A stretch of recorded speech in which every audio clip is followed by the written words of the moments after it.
കൈ കെട്ടി വെച്ചിട്ട് ഇങ്ങനെ പിണങ്ങിയിരിക്കുന്നത് എന്തിനാ, എൻ്റെ കുഞ്ഞ് എന്തിനാ എനിക്ക് പിണങ്ങിയിരിക്കുന്നതെന്ന് ചോദിച്ചപ്പോൾ ഗണേശൻ പറയും, അമ്മ ഈ അമ്മ പറഞ്ഞില്ലേ ഭംഗിയുള്ള ചെടിയാണെന്ന് പറഞ്ഞില്ലേ, ഈ ചെടി വെച്ചിട്ട് ആ സുബ്രഹ്മണ്യൻ കഴിച്ചു.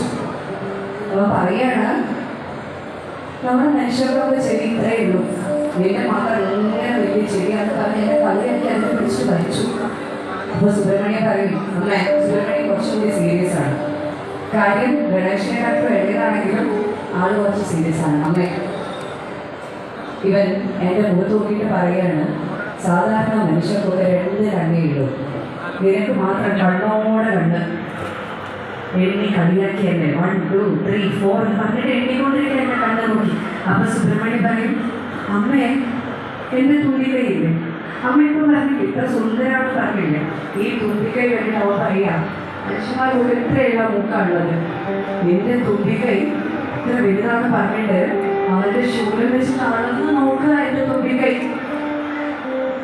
അപ്പൊ അമ്മ പറയും, മതി മതി, രണ്ടാളും ഇത് തന്നെ പറഞ്ഞുകൊണ്ടിരിക്കുക കുട്ടികളെ പോലെ. രണ്ടാളും വഴുക്കുന്നത്, 2 പേരും ഒരു രീതിയിൽ വഴിക്കാൻ പാടില്ല, കാരണം നിങ്ങളുടെ ബ്രദേഴ്സാണ്, അതുകൊണ്ട് വഴക്കില്ല എന്ന് പറഞ്ഞിട്ട് ഗണേശൻ്റെ തുമ്പിക്കൈ എടുത്ത് സുബ്രഹ്മണ്യൻ്റെ കയ്യിൽ വെച്ച് കൊടുത്തിട്ട് കോംപ്രമൈസ് ആക്കി. എന്നിട്ട് 2 പേരെ കൈ പിടിച്ച് അമ്മ തിരിഞ്ഞ് നടന്ന് പോവാണ്.